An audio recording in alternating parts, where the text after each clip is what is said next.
Baliktad yata itong... Baliktad. Ayos na yan. O, kumabila. Usog ka ng konti doon. Yan. Ayos na. Ayos na. Game. Game. Ha! Okay. Ano ang pinakamalaking kinita mo sa pagbibilyar? 500,000 Pesos. dollar. Dollars? Bakit nga ba, Mang Efren? Bakit nga ba gusto mong ganyan ang itsura mo? Kayang-kaya mo naman magpagawa ng...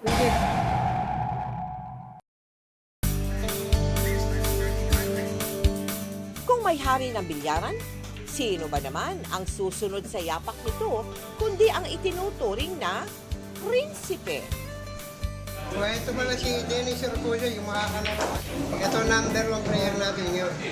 Mula sa bansag na Dennis Surigao, tinawag siyang the money game king ng bilyar. Pagdating raw kasi sa pustahan, halos natalo niya na lahat ng magagaling sa Maynila. Tinalo ko na sila. Tuloy-tuloy na si Django, si Efren, si Luwat, si Andam, lahat na magagaling. Talagang tinalo. Kilalanin natin ang Superman ng billiards, si Roberto Gomez.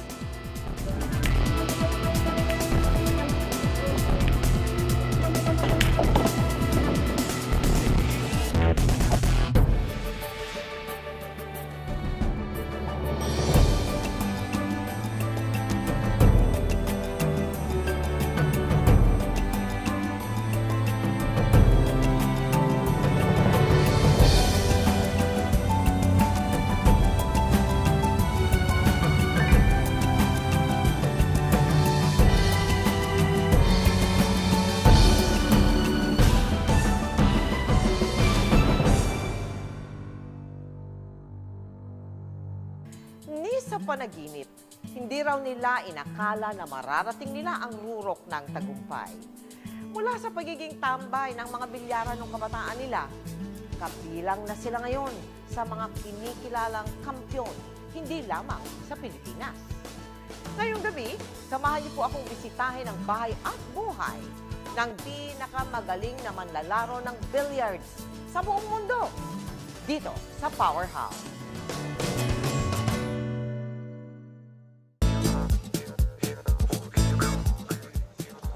Sa edad na 58, kung tutusin, ay pwedeng-pwede nang magretiro sa kanyang propesyon si Efren Bata Reyes. Ngunit, mahirap na yatang talikuran, ay tinuturing niyang kakambal na ng kanyang buhay, ang paglalaro ng bilyar. Marami nang humiyaw sa mga asintado niyang tira.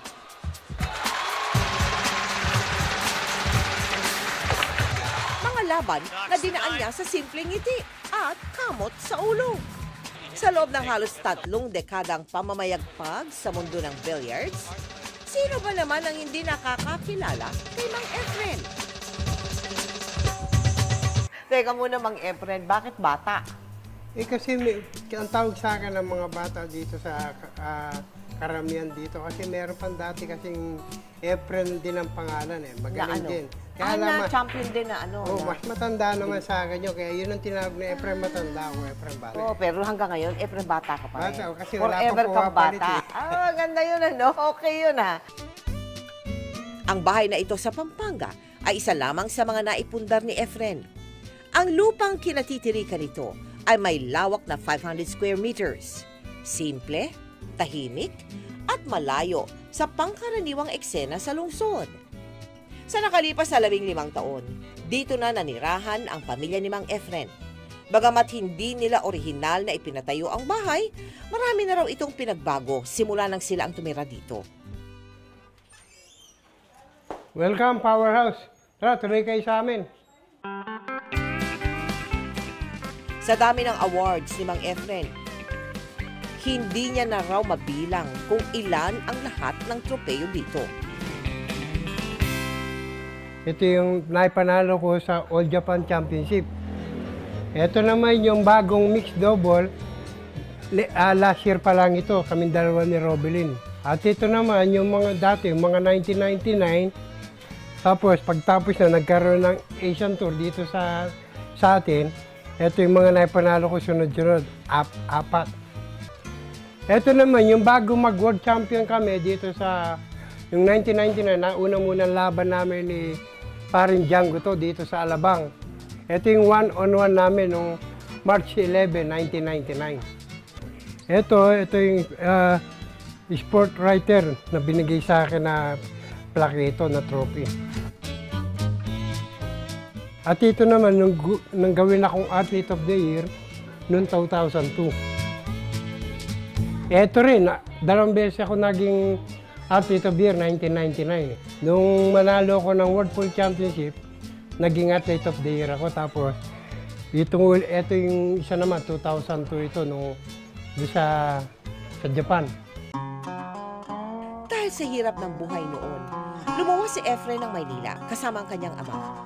Pero sa halip na bahay, bilyaran ng kanyang tiyuhin ang naging tahanan nila. Gano'ng kabata ka ba nung nag-umpisa ka magbilyar? Nung mag-umpisa ako dito, 8 taon, naglalaban 8 ako. years old? Naglalaban ako 12 anyos na. Ano naglalaban? Yung bilyar, lumalaban na ako. Lumalaban ka na, pumupusta na? Oo, meron na. 10 taon pa lang? Oo. Ay, buti pinapayagan ka ng magulang mo na... Hindi naman alam eh. Ay, hindi alam. Hindi alam. Oh, Kasi tumatakas minsan ka sa... pagpasok ko na eskwela, paglabas ko, diretso na ako bilyaran. Kinamulatan mo, kinalakyan mo talaga, Sa no? bilyan, doon na Ang nga rin ako bilyaran, no? natutulog sa ibabaw ng lamig. Mismo sa ibabaw ng lamesa Oo, ng dito. ganyan? Pagka mga alauna, may naglalaro na. Oo. Yung mga estudyante pupunta na. Lilipat ako sa ilalim.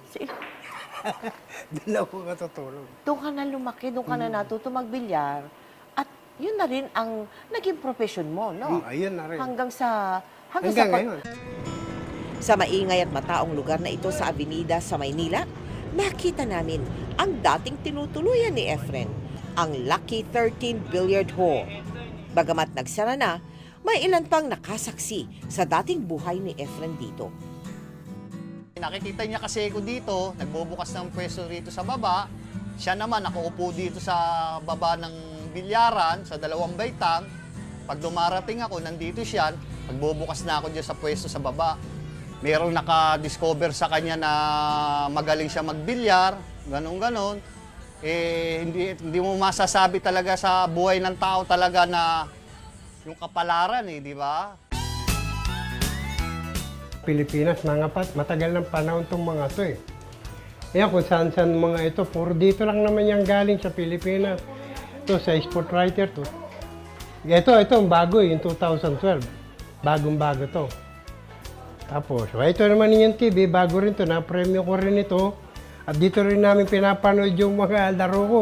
Dito, nung nagsimula ako maglaro at nagkaroon ako ng mga trophy, mga 1976 pa lang, meron na akong mga trophy. Nagsimula ako maging professional noong 1983. So, yung mga ito, kahit na nagkaroon ako ng mga trophy, hindi pa rin masyadong kilala dahil hindi pa popular ang bilyar dito sa atin. At dito naman, sa dining namin, dito kami lagi nakaupo ng pamilya namin, lalo-lalo na pag may dumarating na bisita mga taga-ibang lugar, dito rin kami nagsasalo-salo. Habang nasa Maynila, sumabak rin si Efren sa mundo ng comics. Pero hindi bilang isang artist, kundi taga-salansan ng mga ito. Kumikita siya noon ng 70 piso sa isang buong buwan. Halaga na kaya niya raw kitain agad sa isang pustahan lang sa bilyaran. Sa anong punto ka naging big time? Yan, sa tansya mo. Kailan yung talagang hindi ka napipitsugin, iba nang dating. Kasi Gano'n. yung manager, yung nagsasama sa akin. May manager ka. Ilalabang ka niya. Mm. Ay, sus, ganun pala yun. Okay. Kasi nag-aaral ako, pumapasok ako alas 6 hanggang alas 3 ng hapon. Oo. Pagdating ng alas 3 ng hapon, nandun na yung manager nakabang na sa paglabas ng eskwela. Dadahin Bit ka na kami. dadaling ka na. Dadaling Dadahin na ako kayo. hanggang umaga. Lalabang ka na. Ay, paano sa umaga? May pasok. Ihatid nila uli ako sa eskwela, no? Diretso ka na Diretso. ulit. Walang tulog, walang... Doon ako natutulog sa eskwela. Ang tawag nga nila sa akin, sleeping.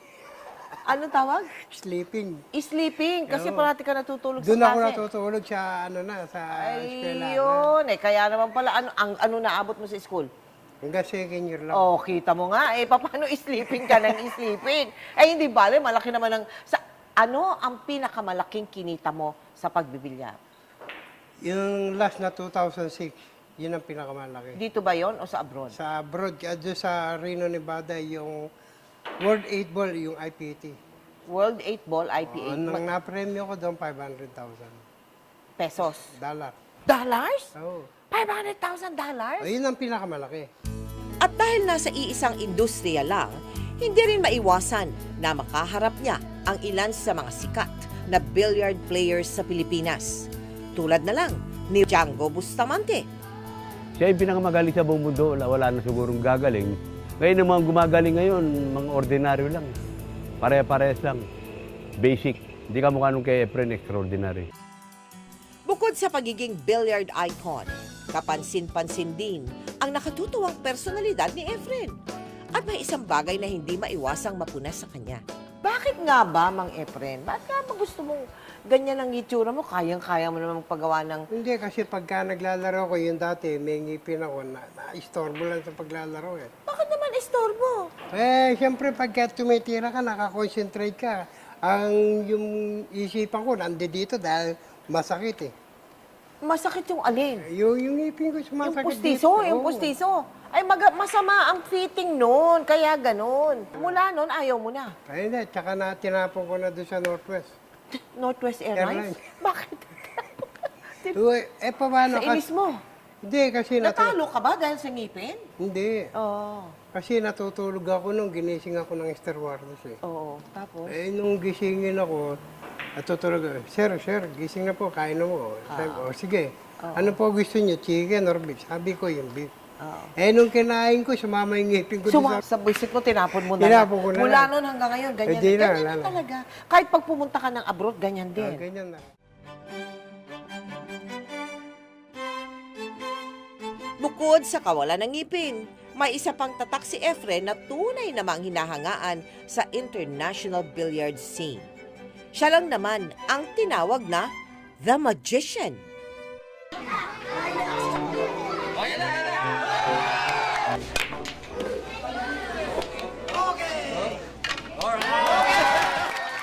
Bakit ba magician tawag sa'yo? Kasi every year na pumupunta ako, meron silang napupulot na iba't ibang klaseng tira sa akin, napupulot nila.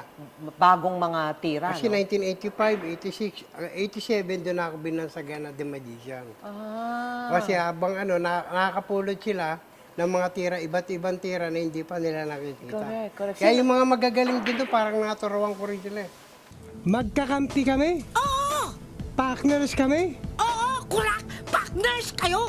Ang kasikatan ni Efren, hindi lang nagtatapos sa bilyaran. Naging bida rin siya sa mga pelikula. Kaeksena niya lang naman si The King FPJ sa 2003 film na Partners. Uy! Kas ng tsamba mo ngayon, ha? Oh. Kung sa bilyaran ang naging buhay ni Efren, dito niya rin natagpuan ang kabiyak sa buhay. Si Susan, na noon ay isang waitress sa Lucky 13 Billiards. Biniyayaan sina Efren at Susan ng 3 anak at 4 na apo. Walang laban, papapasyalan niya. Tapos kung anong gusto mo, bili tayo ng ganyan, ganun, sabi niya sa mga apo niya. Tsaka palagi niyang pagdadala ng kung ano, laruan, ibibili niya. Basta may time siya.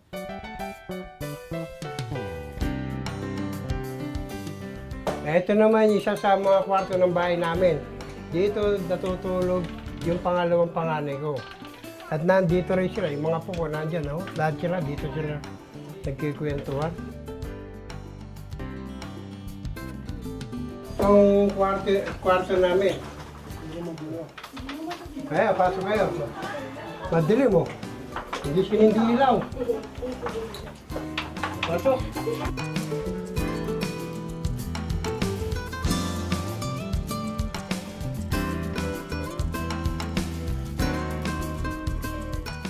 Dito naman ako natutulog, dito sa banda rito.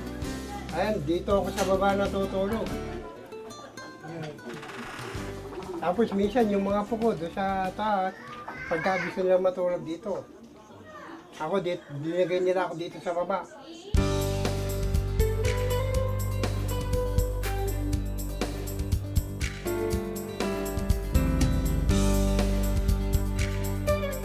Ngayon naman pupunta tayo doon sa farm ko para pakita yung isa naming napunda.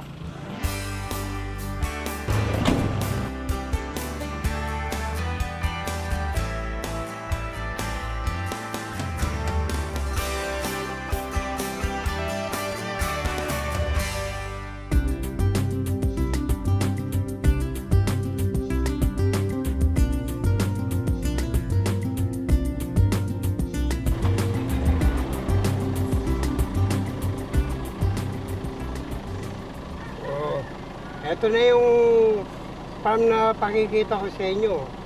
Itong farm na ito, matagal-tagal na rin to. Nabili namin to mga 2003. Gagawin ko sana ng na swimming pool dito. O kaya yung palasdang, kaya lang mataas na eh. Ang farm na ito ay may kabuuang lawak na 1.8 hectares. Kung hindi puno ng mangga, mga alagang hayop tulad ng kambing at manok ang makikita rito. Mukhang masarap itong mangga. Tapos ito, hindi na. Lokbo na to. Uy! Para sa kanila ito, itong farm na to, para dito sa tatlong anak ko, yung bunso, pangalawa at saka yung pangatlo. Ang mga properties ni Efren tulad nito ay pinapamahala niya sa kanyang malalapit na kamag-anak. Kaya salo-salo rin sila sa biyayang natatamasa ni Efren. Matapos ang pagbisita sa farm, dinala naman kami ni Efren sa dati niyang tambayan. Hindi rito pumunta si Efren para makipaglaban sa bilyar. Sa pagkakataong ito, special guest siya sa isang maliit na tournament para sa mga amateur billiard players sa kanilang lugar. Kasalukuyan nga, naka-schedule maglaro. Yung anak ko, nandito sila ngayon. Ito ang number 1 sa chess dito, sa Bagong Bayan. Parati akong talo dito.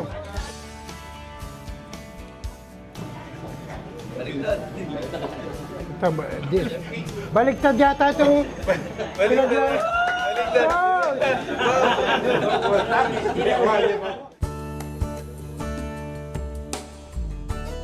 Hindi magtatagal, magre-retiro na rin si Efren Bata Reyes.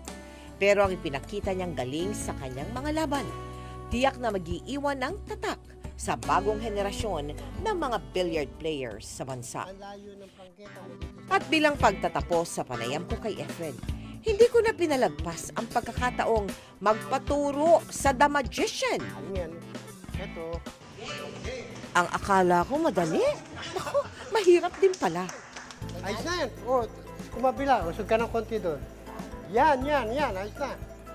Ayos na. Game. Game. Ha! Okay.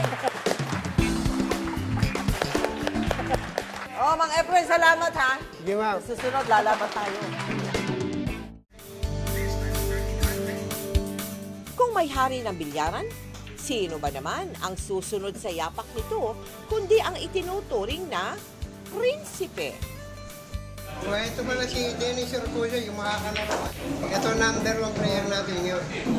Breaks right there. Maihahani na nga ang World Football Champion na si Dennis Orcullo. Mula sa telebisyon hanggang sa mga pahayagan, hindi na talaga maawat ang paggawa ng pangalan ng tinaguriang The RoboCup ng billiards.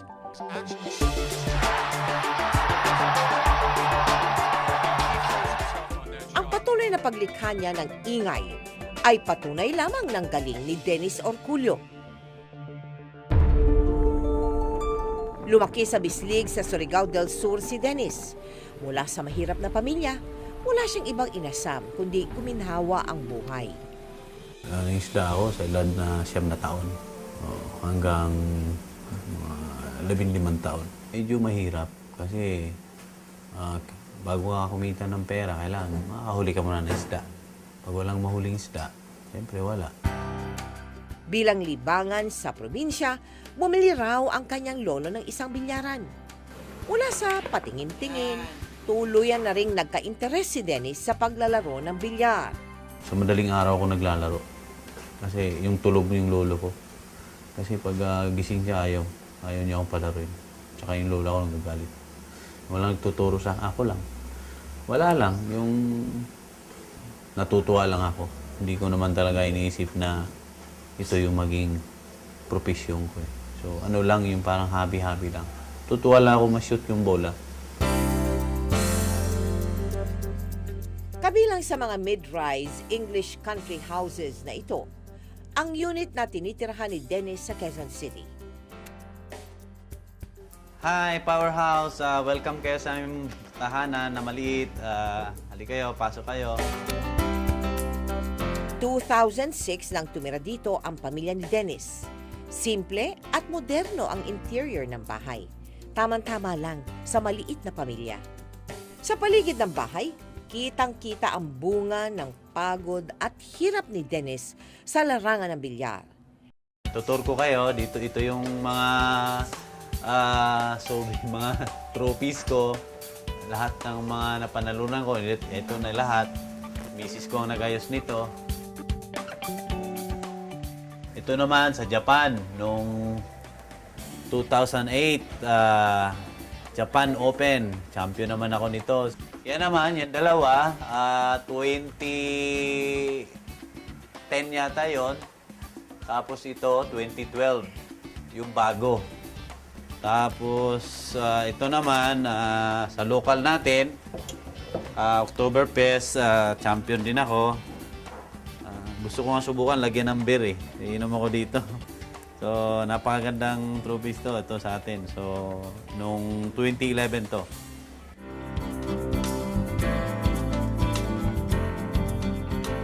Isa lamang si Dennis sa mga nangarap na makapunta ng Maynila noon. Pero hindi para maghanap ng trabaho, kundi para makita kung paano maglaro ng bilyar ang mga idolo niyang sina Efren Bata Reyes at Django Bustamante. Parang nag-decide ako na may skill ako. Tapos narinig ko si Efren Bata.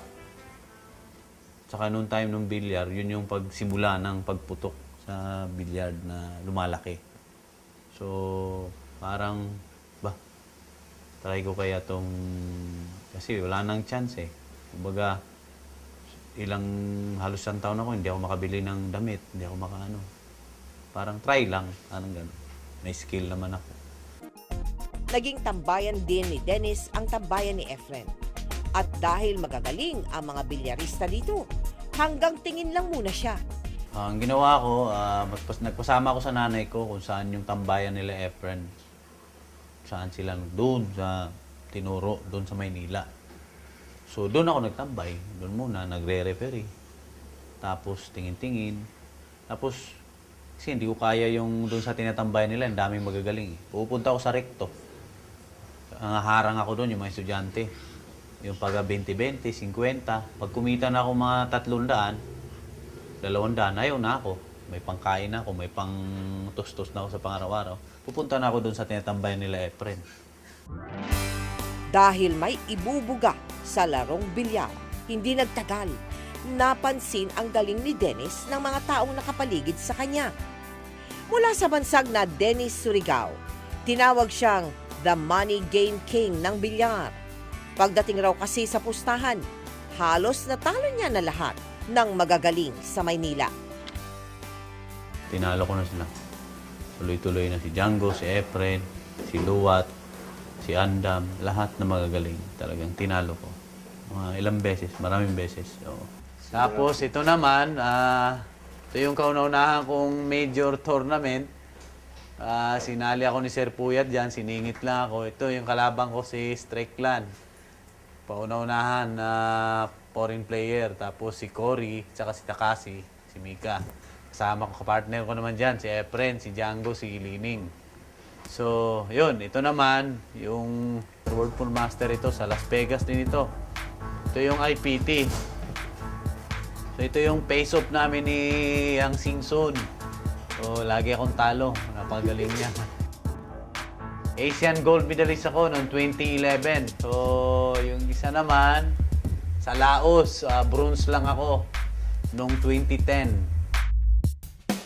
Samantala, ang unang pagkapanalo niya sa professional billiard player na si Antonio Lining ang nagsilbing hudyat para ituloy ni Dennis ang kanyang karera sa billiards. Iba't ibang manager ang humawak kay Dennis. Dahil magaling, naging matunog ang pangalan niya hanggang makaharap niya na si Efren Bata Reyes. Ayan, papakilala ko po ang aking pamilya. Una-una ay itong wife ko, si Rona. Itong dalawa kong anak, panganay ko si Ralph Dency. Ang bunso ko ay si Alia Chelsea. Pero mga aso namin ay si Hansi. So, pag wala akong laban, dito ko sa bahay, sama ko yung mga pamilya ko. So, ginagawa namin, minsan most of the time, nagbi-beach kami. Tapos, punta dito sa clubhouse, lakad-lakad. Ano siya, mabait. Mabait siya bilang isang mapagmahal, lalo na sa mga anak ko. Yung isip niya talagang family. Talagang tuwing nasa work siya, sa out of country, yung laging kami.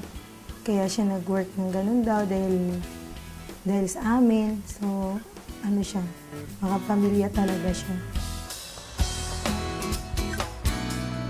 Hi, Powerhouse! Good morning. Ngayon, papunta na ako sa venue tournament. Ngayong araw na ito.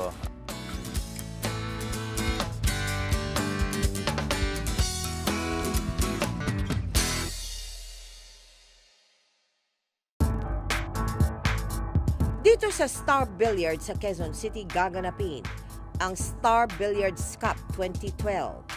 Isa lamang si Dennis sa mga bilyaristang nag-aasam na masungkit ang prize money sa nasabing tournament.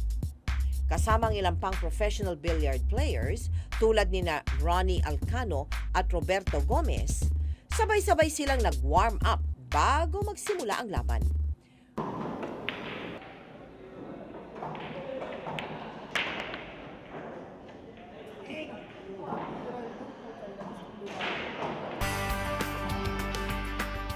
Race to 7 ang laban na nakatakda para makapasok sa susunod na round. Sabi nga ni Dennis, kailangan ng talas ng isipan at pakiramdam para matimpla ang saktong tira.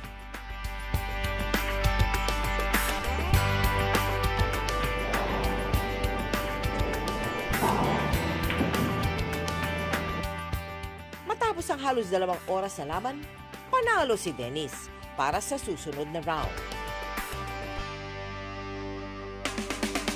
Ngayon, ang probinsyanong si Dennis, hindi lang Maynila ang kayang balik-balikan. Labas-masok na rin siya sa bansa dahil sa iba't ibang billiards competitions. Nitong nakaraang taon lang, nabingwit ni Dennis ang gintong medalya sa Southeast Asian Games o SEA Games sa 8-ball men's billiards event. At noong nakaraang taong din, kinilala rin siyang Player of the Year ng World Pool and Billiards Association. Sabi ko nga nung araw, kahit makita ko man lang sila, masaya na ako. Nung hindi ko ma-expect na ganun mangyari sa buhay ko ngayon, baga parang naabot ko. Malaking pasasalamat ko. Sabi nga ni Dennis, may kanya-kanya tayong kapalaran. Kanya-kanyang panahon para maabot ang mga pangarap sa buhay. At tulad sa paglalaro ng bilyar, kailangan ng tiyaga at matinding konsentrasyon para makamit ang mga pangarap na ito.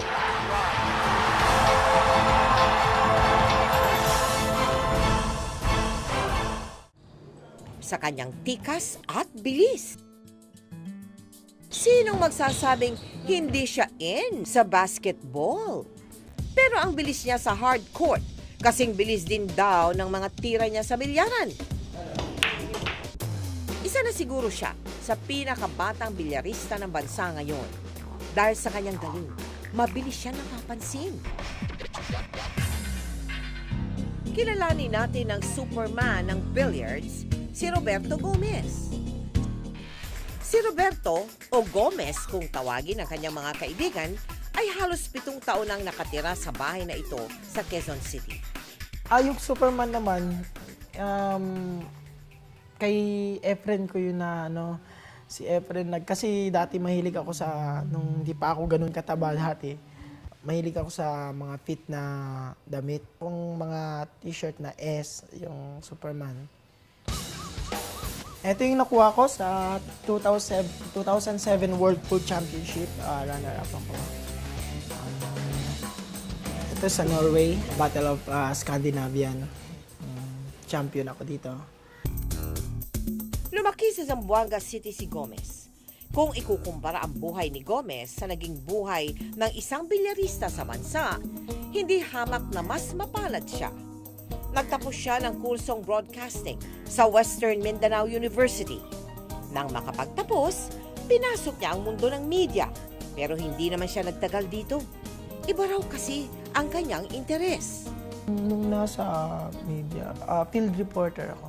Pero parang nakakapagod dahil sobrang kailangan for alas 4 ng umaga pa lang gising na ako. Kasi gusto ko ring ituloy yung pagbibilyar ko. Hanggang sa dun, yung tinanggap ko yung offer ni Diosdado Santiago. Ang pagkahilig sa bilyar, nakuha niya raw sa mga kapitbahay. Isang larong pangkanto na ni minsan ay hindi niya naisip na maging hanap buhay. Bata pa ako, mga 9 years old pa lang ako, nahiligan ko ng pagbibilyar. Dahil kay Efren, papanood ko sa TV, so nahiligan ko na hanggang sa tuloy-tuloy na hindi na ako uminto hanggang ngayon. Hanggang sa pagdating ng 2007, yun na, nakapaglaro na ako ng World Pool Championship. Dito ginawa sa Araneta. Yun, nag-second ako. Dun na nagsimula. Nakuha ko is $40,000 yung sa second na yun. Yun, inimbitahan na ako ng mga tournament sa iba-ibang lugar dahil yun, nakikilala na ako. Tulad ni Dennis Orculio, hawak din si Gomez ni Perry Mariano ng Bugsy Productions. Sa bilyaran. Maganda yung stroke niya. Tsaka bata pa siya, magaling na. Tapos maganda personality. May potential naman talaga. Magaling naman talaga si Gomez. Hindi na nga napigilan si Superman sa paglipad. Ilan kasi sa kanyang mga tagumpay ay maihahanay na sa mga nakamit ng tanyag na billiard player sa bansa. At ang partner niya raw sa mga tagumpay na ito, walang iba kundi ang kanyang pinakamamahal na tako. 7 years na sa akin to. Dito ako nanalo sa yung pinakita ko kanina, yung Whirlpool, ito yung ginamit ko. Pero tulad ng ibang sikat na billiard player, hindi rin nilubayan si Gomez ng mga kontrobersya. Ngayon kasi may mga illegal breaks na dati kasi wala. So kahit ano pwede mong gawin. So syempre, psychological kasi yung pagbibilyar. Kailangan hindi lang yung lakas mo o hindi lang yung galing mo sa pagtira. Utak din ang ginagamit mo. So break daw ako. So, mahihirapan daw manalo yung kalaban, ganun. So, pinalitan nila yung table para wala nang soft break, para lalakas. Yun yung nangyari. Yung finals nung natalo ako. Ay, hindi pandaraya yun. Legal yun. Ang matipunong si Gomez, natuklasan naming may kakaibang koleksyon pala.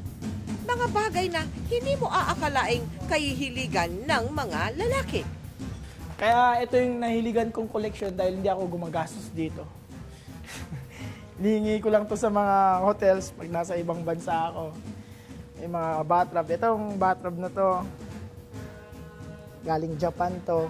Ito, isa to, dalawa yan.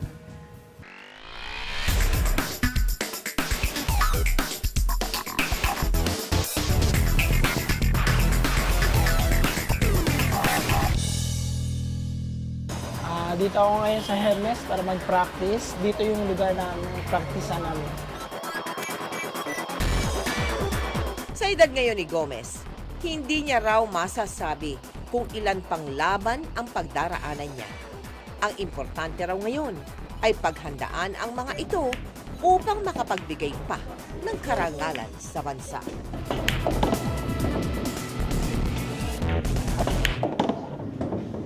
Bukod sa kanilang natatanging husay bilang atleta, nakakabilib din ang pagiging mapagkumbaba nila. Sumikat man ang husto, nakatapak pa rin ang kanilang mga paa sa lupa. Bagay na dapat pagsumikapang tularan ng mga nakababatang atletang Pilipino.